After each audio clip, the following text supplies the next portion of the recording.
Buenas noches, compañeros. Mi nombre es Stephanie Zapata, soy integrante del grupo número 1. A nosotros nos tocó exponer la unidad 1, que es el desarrollo. Nosotros la comprendimos en 3 ejes. El primero, el origen del concepto de desarrollo. Segundo eje, habla sobre el crecimiento versus desarrollo. Y en el tercer eje, vamos a ver la importancia de la medición del desarrollo. En mi primera intervención estaré hablando sobre que el desarrollo es un concepto histórico que ha ido evolucionando, por lo que no tiene una definición única. Sin embargo, fue antecedido por otros términos, además de progreso, como civilización, evolución, riqueza y crecimiento. Así, para Adam Smith en el 1776 y luego para John Stuart Mill en el 1848, ambos economistas ingleses, la riqueza era indicadora de prosperidad o de decadencia de las naciones. El concepto de desarrollo es heredado de la noción occidental del progreso, surgida en la Grecia clásica y consolidada en Europa durante el periodo de la Ilustración, bajo el supuesto que la razón permitiría descubrir las leyes generales que organizan y regulan el orden social y así poder transformarlo en beneficio de la gente.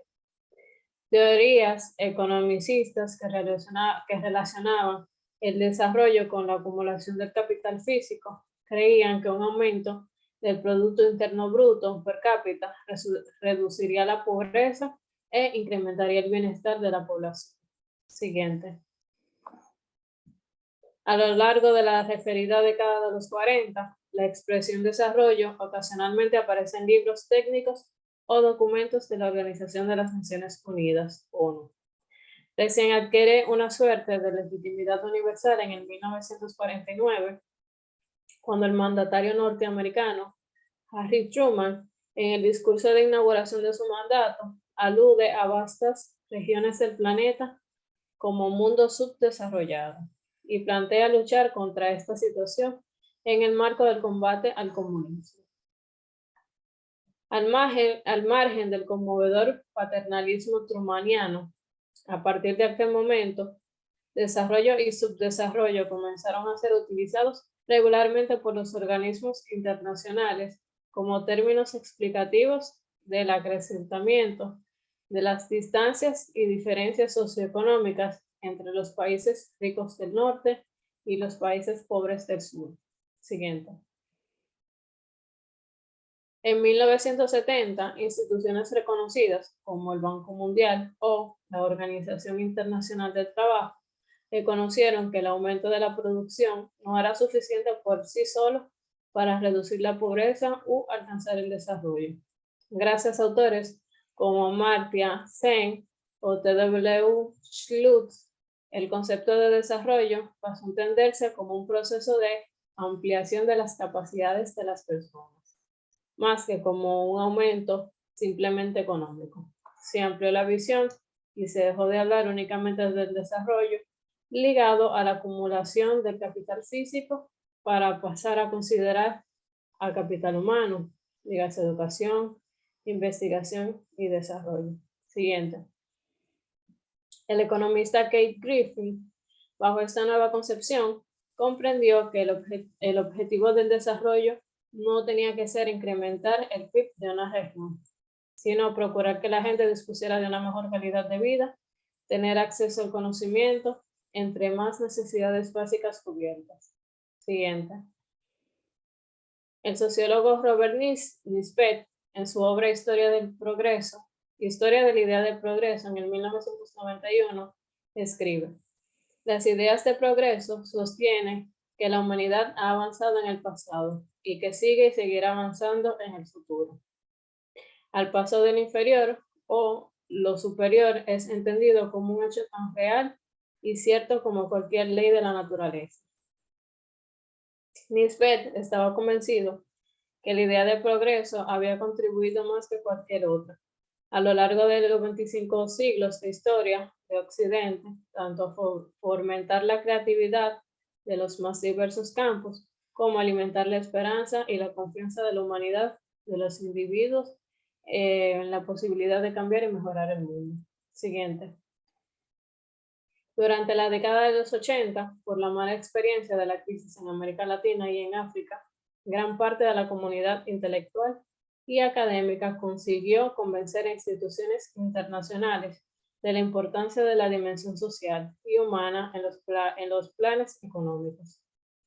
UNICEF se puso al frente de estas reivindicaciones en el enfoque ajuste con rostro humano. El Comité de las Naciones Unidas para la Planificación del Desarrollo incluyó en su informe los costes humanos de los ajustes estructurales. La idea era sencilla, pero suponía de un profundo cambio en la concepción de términos como desarrollo o incremento. Era una idea que decía simplemente primero a las personas.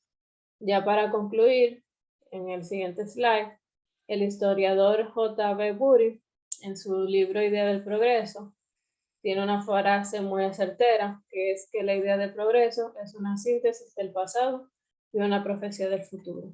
Hasta aquí mi exposición, espero le haya sido de su agrado. Muy buenas noches, compañeros. Mi nombre es Isaura Alcántara. Continuaré exponiendo acerca del tema del desarrollo.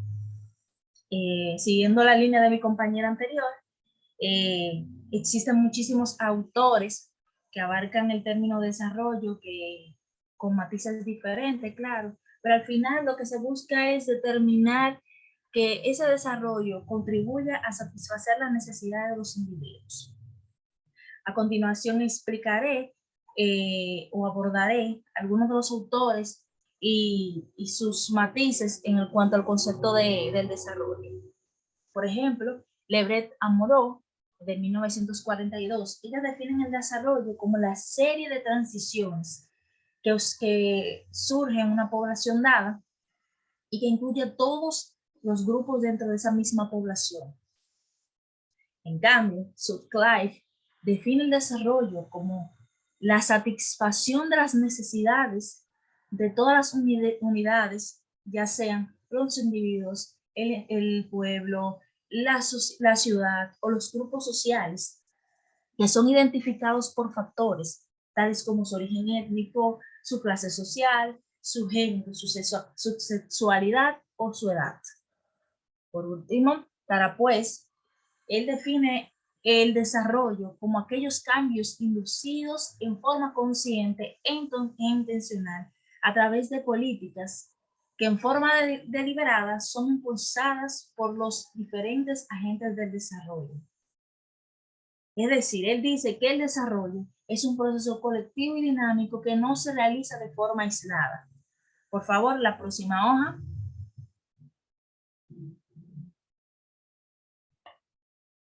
Por favor, ok. Anterior. Bueno, siguiendo la línea de los autores, existen otros como Jaramillo en 1993 que dice que el desarrollo debe poseer instrumentos como por ejemplo la creatividad, la educación, la capacitación, la acumulación de capital, entre otros. Méndez Morales dice que el desarrollo representa mejores niveles de vida para la población en su conjunto. Mochón Morcillo dice que el desarrollo es el proceso de crecimiento de una economía en la cual se le aplican nuevas tecnologías y eso provoca nuevas transformaciones sociales.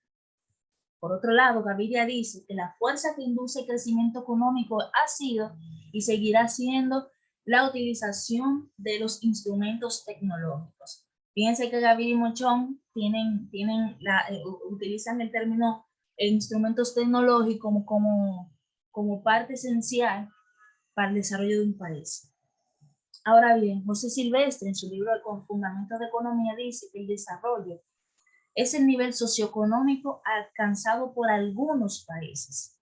En cambio, implica que para que exista ese desarrollo deben haber cambios cuantitativos y cambios cualitativos. La otra hoja, por favor. Bueno, a continuación voy a hablar de la teoría del desarrollo económico. Es importante, voy a resaltar que el desarrollo se realiza mediante mecanismos institucionales. Dichos mecanismos son los económicos, los sociales y políticos.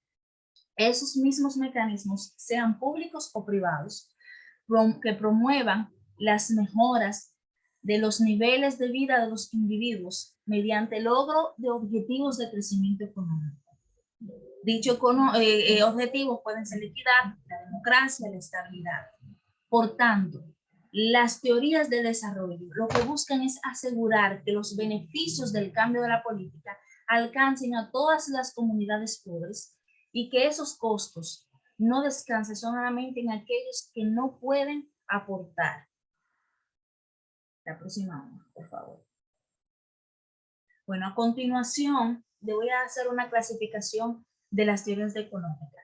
No voy a profundizar porque este tema le toca a otro grupo, pero sí puntualizaré que las teorías del desarrollo se clasifican en teoría de modernización, que es aquella que sostiene que el desarrollo es un proceso sistemático, evolutivo, progresivo y transformador. En cambio, la teoría de la dependencia centra el desarrollo en los mercados domésticos, donde el papel fundamental lo juega el sector industrial, que en la generación de demanda que genera demanda agregada mediante aumento salarial, que esto ocasiona el aumento de los niveles de vida de los ciudadanos. Por otro lado, la teoría del sistema mundo se centra en el estudio del sistema social y sus interrelaciones.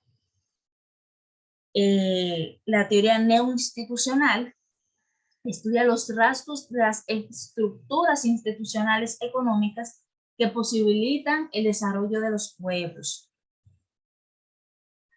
Por otro lado, la teoría de la globalización. Esta argumenta que los principales elementos modernos para interpretar los procesos de desarrollo son los vínculos culturales que existen entre los países y que dichos vínculos son vínculos económicos, financieros y políticos. Y por último, la teoría del desarrollo sostenible. Este modelo de desarrollo fue propuesto con el objetivo de resolver las contradicciones que existían entre aquellos que proponían los límites del crecimiento y aquellos economistas que no.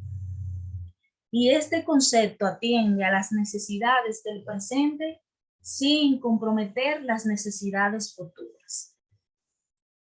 Y para finalizar, en la próxima hoja, voy a puntualizar lo que es el enfoque del desarrollo, sin profundizar, porque ese tema también le toca a otro grupo. Solamente resaltar que el desarrollo, que los autores clásicos no consideraban el desarrollo como una teoría, pues, pero es en ellos donde se encuentran los fundamentos que hablan sobre los conceptos de crecimiento y desarrollo.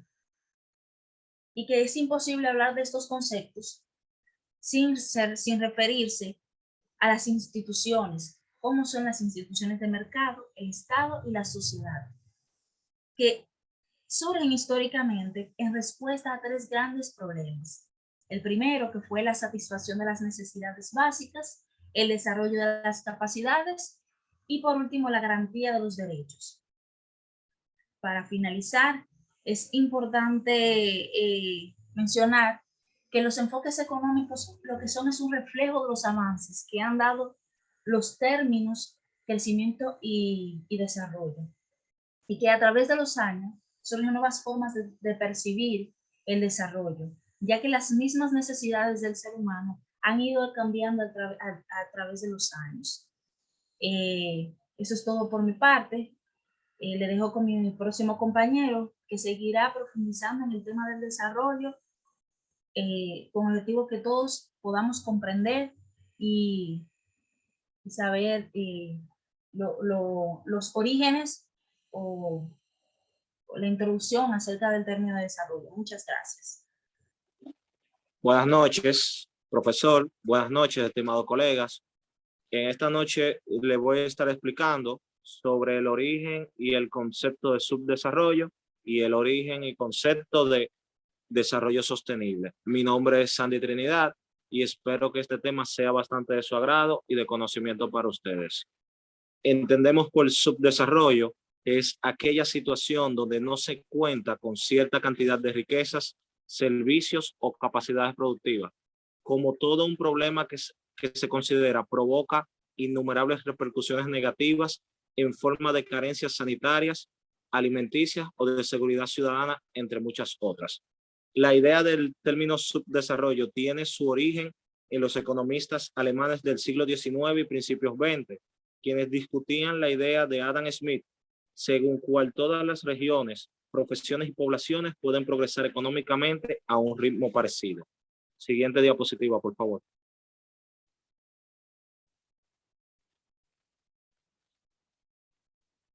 La palabra subdesarrollo no es nueva, nació tras las revoluciones industriales, especialmente la segunda revolución, cuando se constataba que no todas las naciones lograban dotarse de un sector secundario y seguían dependiendo de la agricultura, pesca y ganadería, principalmente, pero se le atribuye al presidente Harry S. Truman la primera pronunciación de la misma en un discurso pronunciado en 1949 en contra de las naciones aliadas al comunismo y las naciones rurales. La llamada, siguiente diapositiva, por favor. También la llamada escuela inglesa, con economistas como Adam Smith, postulaba que el mercado era relativamente transparente. La división del trabajo permitía el aumento de las riquezas y el mercado lograba la distribución de esa riqueza, así se conseguían crecimientos simétricos. El lugar donde se producían las manufacturas no serían de gran importancia para esta escuela, pues el mercado se ocuparía de redistribuir las riquezas. Sin embargo, la observación de los hechos indicaba que la teoría era errónea o incompleta. Siguiente diapositiva, por favor. El hecho de que los mercados no conseguían distribuir más o menos homogéneamente la riqueza fue resaltada por los economistas de la llamada escuela alemana.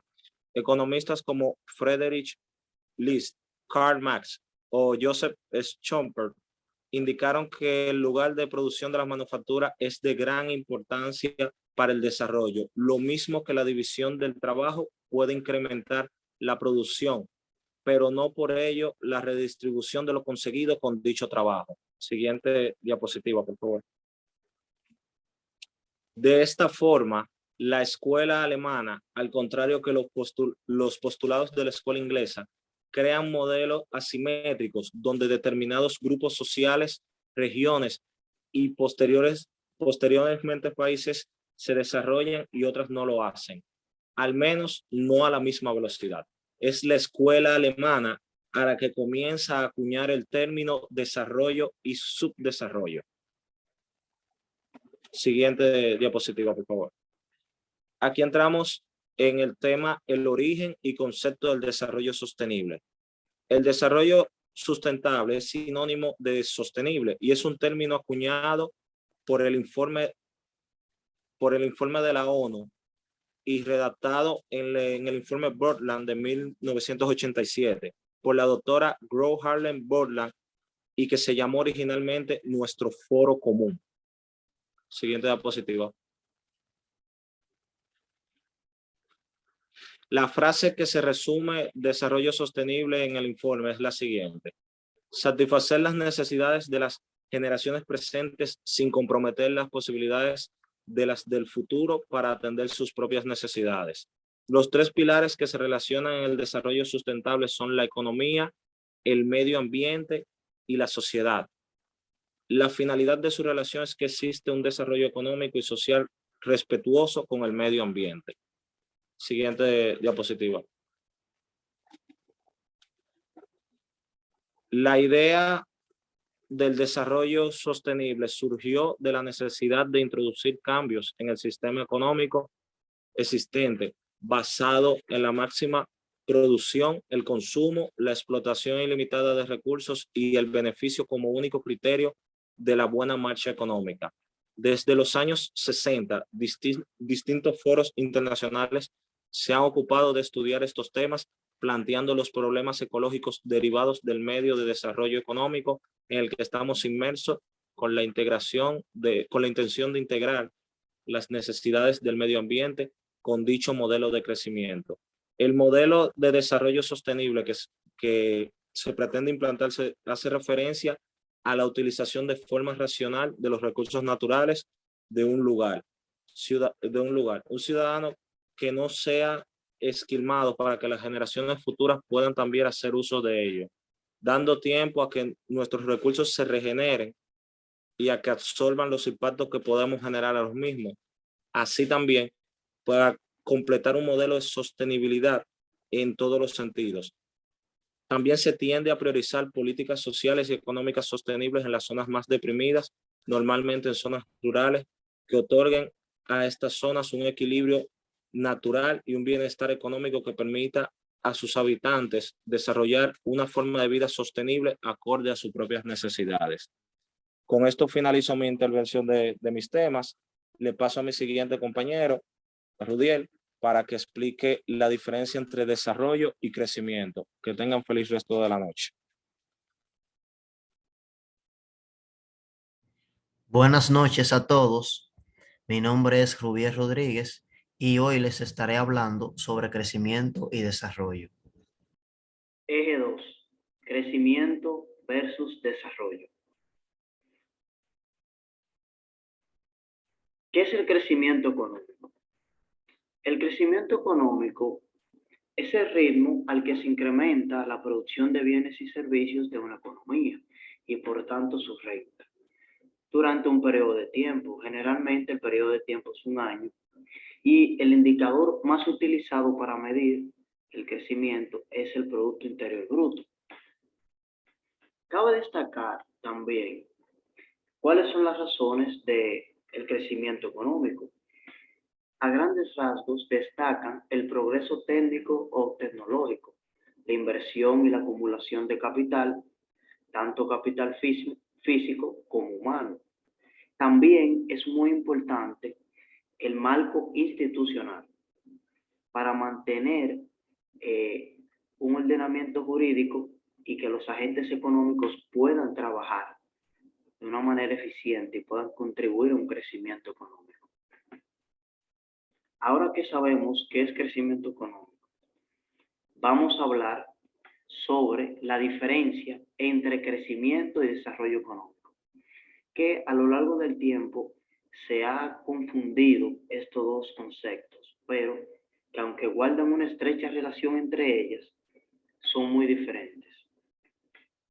Vamos a mencionar algunas de las diferencias que presentan estos dos conceptos. La primera es que el desarrollo económico se traduce en un alza del sistema social completo. Esto con respecto a salarios, ahorros, inversiones, nivel educativo, sanidad y seguridad ciudadana. Es necesario que existan cambios progresivos en la estructura socioeconómica para que puedan aparecer los resultados, mientras que el crecimiento económico se refiere al incremento gradual de la producción real de un país. Otra de las diferencias que podemos notar es que en el desarrollo económico se enfocan cambios cualitativos y cuantitativos. O sea, engloba cambios cualitativos y cuantitativos en la economía. Pero en el caso del crecimiento económico, se enfocan en el plano cuantitativo. O sea, un aumento de la producción. Otra de las diferencias es que el desarrollo económico está más enfocado en mejorar la calidad de vida de las personas, mientras que el crecimiento económico está enfocado al aumento del capital y de la renta en la economía. Ahí podemos ver que el crecimiento económico es más limitado, el desarrollo económico es más amplio. Otra de las diferencias es que el desarrollo económico se enfoca más en los cambios estructurales de la economía y en el largo plazo. En cambio, el crecimiento económico lo hace en el aumento de la productividad económica, que tiene un enfoque más en el corto y en el medio plazo. Ahora que podemos ver cuáles son las diferencias entre crecimiento y desarrollo económico, hay una pregunta que surge y es muy importante y que muchos economistas a lo largo del tiempo se han preguntado. ¿Que haya crecimiento económico implica que hay desarrollo? Esta pregunta es muy importante y fue cobrando más relevancia a medida que fue evolucionando el concepto de desarrollo a través del tiempo. Y la conclusión a la que llegaron muchos autores, muchos economistas, es que el crecimiento económico es una condición necesaria, pero no suficiente para lograr un desarrollo económico. Podemos extraer de esta afirmación que en un país puede haber crecimiento económico sin desarrollo, pero no puede haber desarrollo sin crecimiento económico. Es decir, un país puede aumentar su capacidad productiva, puede aumentar su riqueza, puede aumentar su renta, pero esto no implica necesariamente que esa riqueza se traduzca en un aumento de la calidad de vida de la población, en un aumento del nivel de educación, de salud, de seguridad ciudadana, de oportunidades laborales, entre otros, la esperanza de vida, entre otros. Por eso, debemos de ver el crecimiento económico como un medio para llegar a un fin, y en este caso es el desarrollo. No ver el crecimiento como un fin en sí mismo, sino que el crecimiento es fundamental para el desarrollo, pero que se necesitan otros factores para poder tener un desarrollo económico en el largo plazo y transformar la sociedad para mejor, que es el objetivo último que busca toda economía. Bueno, hasta aquí mi exposición de hoy. Espero que les haya gustado y les dejo con el próximo eje de exposición. Buenas noches a todos, mi nombre es Laura Céspedes y a continuación veremos nuestro tercer y último eje. Aquí abordaremos la medición en el desarrollo y su importancia. En primer lugar, debemos de saber qué es medir o qué es la medición. Cuando medimos, pues comparamos una magnitud con una unidad de medida. La medición, pues, nos permite describir la realidad. Sin embargo, podemos preguntarnos por qué es necesario medir, y es que es necesario describir la realidad. Es importante para así interpretarla y así diseñar políticas que promuevan el desarrollo. A la hora de medir el desarrollo, pues surgen un conjunto de cuestiones vinculadas a la propia definición o naturaleza de lo que es, de lo que se quiere medir y a la unidad de medida que se utiliza.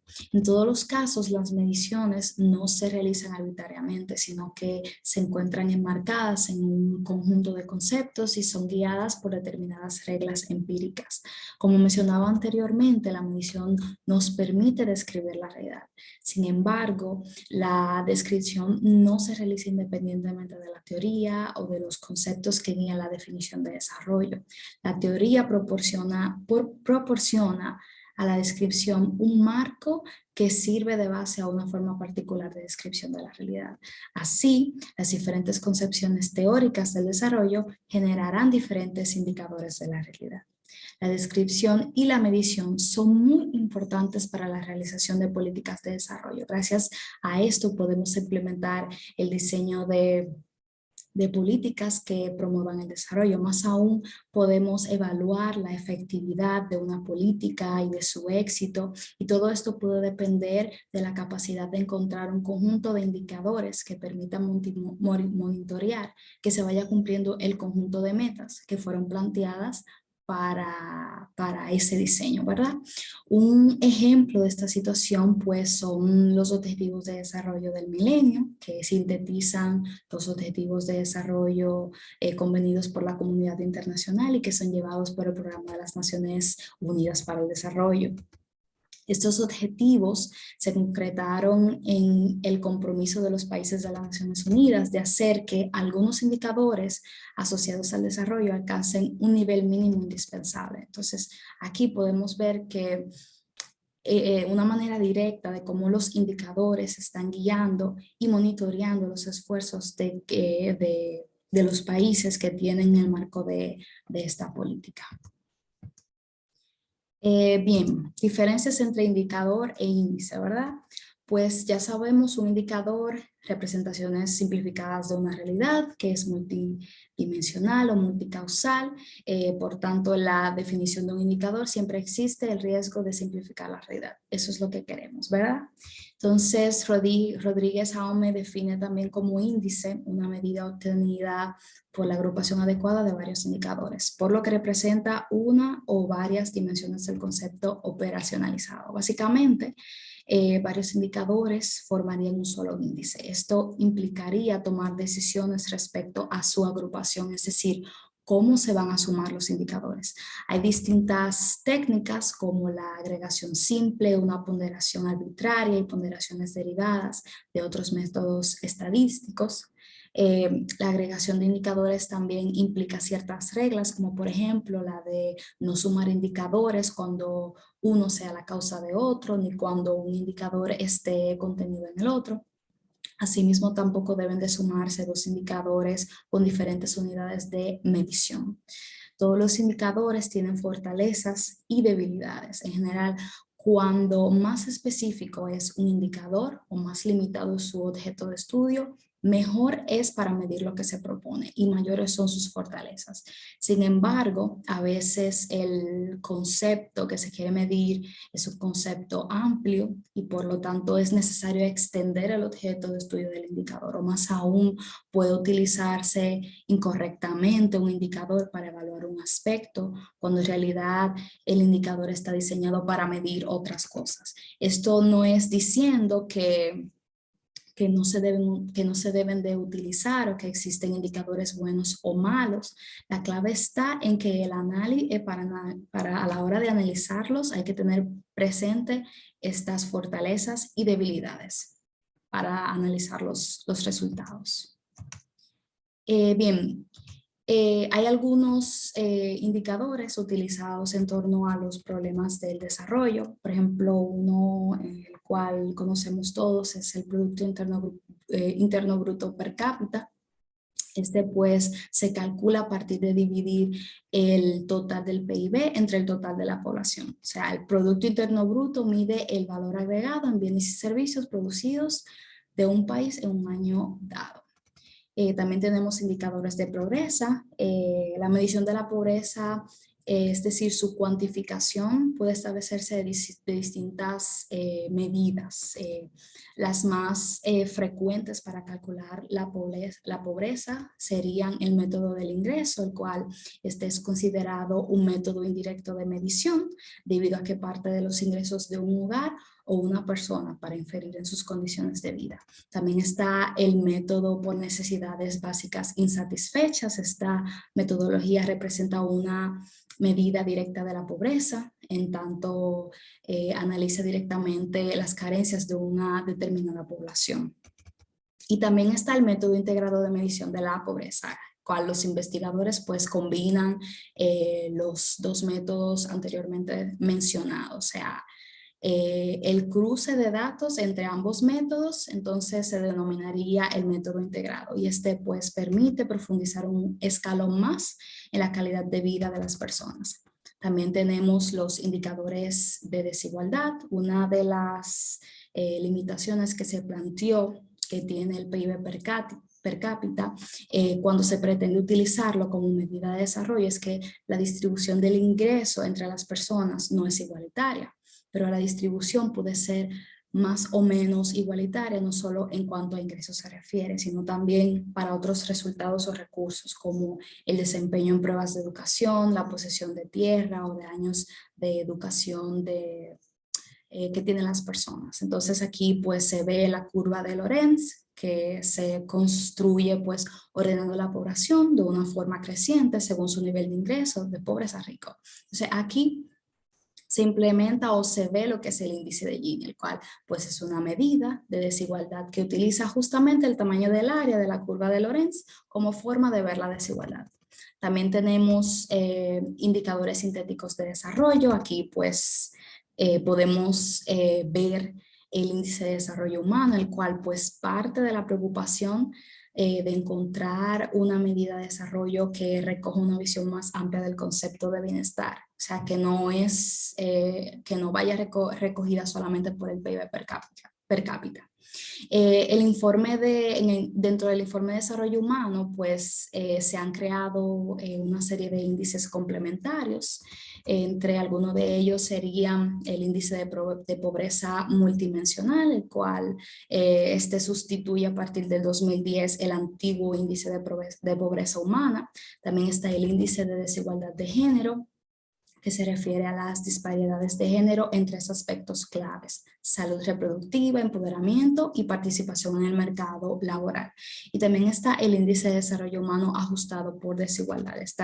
Presenta las pérdidas en materia de desarrollo humano generadas por las desigualdades en 3 dimensiones que componen el IDH, es decir, salud, educación e ingreso.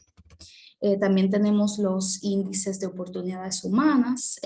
Este es igual al IDH, o sea, su particularidad está en que se trata de medir la desigualdad de oportunidades en los servicios básicos para los niños y las niñas, y entiende que el desarrollo pues es un proceso en el cual una sociedad logra suplir equitativamente las oportunidades básicas. Por último, tenemos un indicador dentro de la dimensión política, el cual es el índice de Freedom House, y este pues presenta un intento por establecer una medición política. Concretamente, pues mide la escala global en el grado de libertad en que se encuentran los habitantes en más de 190 países del mundo.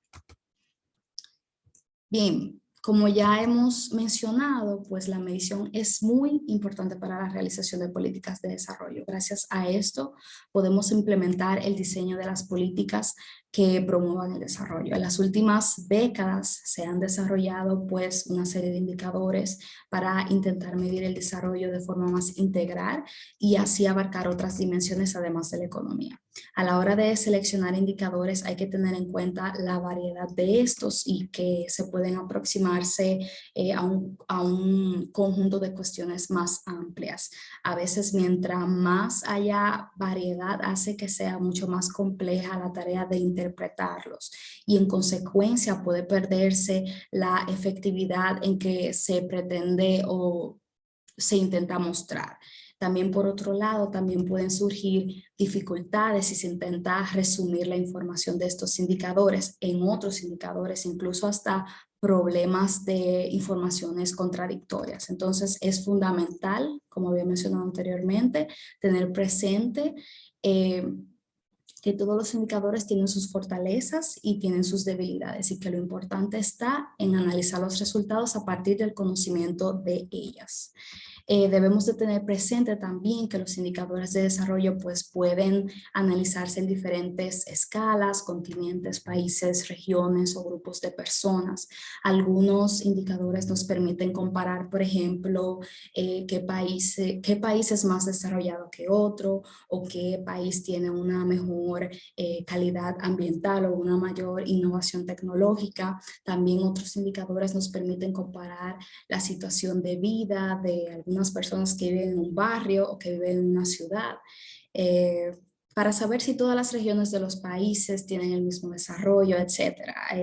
Hay diferentes indicadores también que nos permiten saber las condiciones de vida de poblaciones específicas, como por ejemplo, qué cosas le faltan, o sea, esas privaciones que tienen las personas que viven en una situación de pobreza o en un país, perdón, o también de cuánto es la diferencia salarial entre un género y otro. O sea, todas estas características nos pueden decir los indicadores.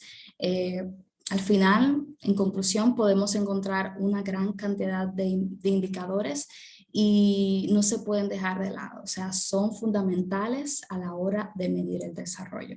Esto ha sido todo de mi parte y les dejo con mi siguiente compañera. Hola, mi nombre es Aolis y yo le estaré hablando sobre las reglas para que un indicador sea bueno, o sea, lo que lo hace un buen indicador. Los indicadores deben presentar la relación de dos o más variables a fin de que sea más fácil analizar los resultados alcanzados por un programa. Es importante también que los indicadores estén conceptualizados, es decir, que se describan algunas características geográficas o temporales que permitan al indicador reflejar respecto a esta medición.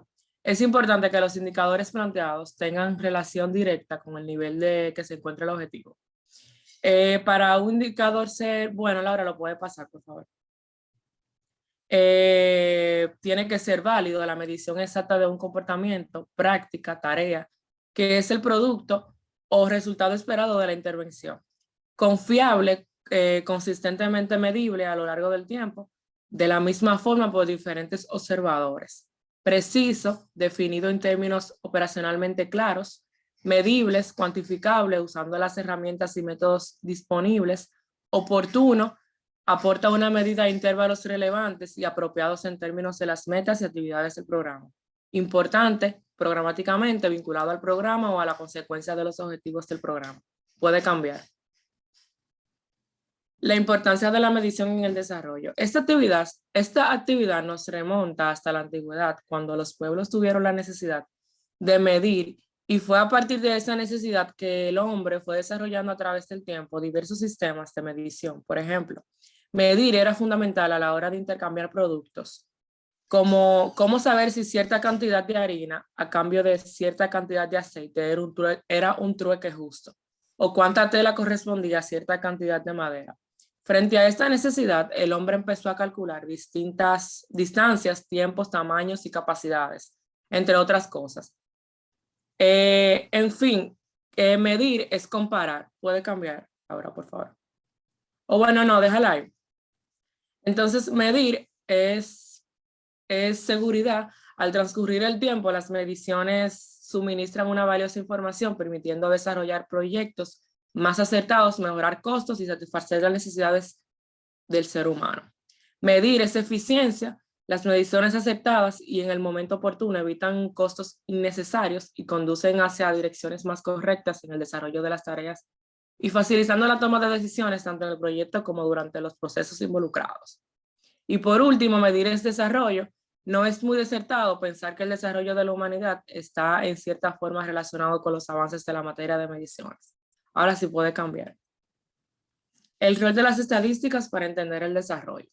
Las estadísticas en general es la ciencia que trata de la recopilación, organización, presentación, análisis e interpretación de los datos numéricos con el fin de tomar decisiones efectivas y pertinentes.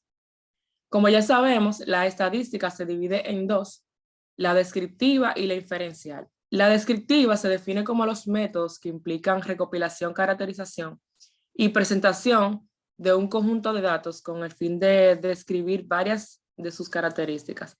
Y la inferencial se define como aquellos métodos que permiten hacer estimaciones de una característica de la población o de toma de decisiones respecto a una población con base solo en los resultados obtenidos de una muestra. La estadística en la economía, su cometido consiste en el manejo de datos numéricos. Para su interpretación y la valoración es preciso emplear métodos estadísticos. La estadística permite explicar las condiciones regulares en los fenómenos de tipo aleatorio que componen buena parte de nuestro mundo. Puede cambiar la obra. Ya por último, yo le estaré hablando sobre las principales fuentes mundiales y nacionales.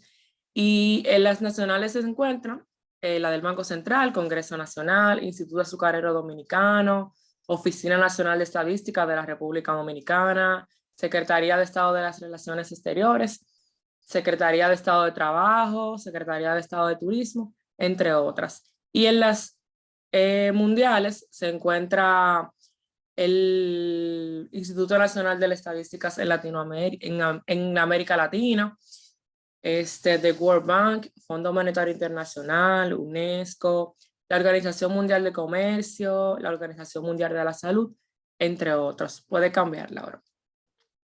Y ya por último, me place mostrarle cómo se visualizan algunas de las distintas entidades que nos brindan datos y son útiles para la hora de elaborar algún trabajo, proyecto, entre otras cosas. Y bueno, así aquí tenemos la del Banco Central, donde podemos, como ya dije, visualizar cómo se ve. Y si le damos para la estadística, que es lo que nos interesa, puedes cambiarla ahora. Así se visualiza. Y ahí tenemos los diferentes sectores a los que queremos analizar. Cuando le damos a sector real, ahí donde visualizamos el PIB, puedes cambiarla ahora. Así se muestra. En otro orden, puede cambiarla ahora. Aquí tenemos la Oficina Nacional de Estadística, así se ve. Y puede cambiarla ahora. Y así se ve cuando le damos a la opción de datos y estadísticas. Ahí tenemos un sinnúmero de temas para obtener lo que queremos. Siguiente. Y ya por último, no menos importante, tenemos The World Bank, que es una fuente mundial. Y así se ve. Puedes cambiarla ahora. Entonces, ahí vemos lo que ellos hacen. Y puedes cambiarla ahora. Y ya por último, aquí vemos también lo que ellos hacen a los datos de investigación y temas de desarrollo. Es todo. Así de igual forma les invito que ya las fuentes que mencioné pueden acceder y rebuscar así para que sea de conocimiento para todos y para que les sea útil las tareas y demás. Gracias.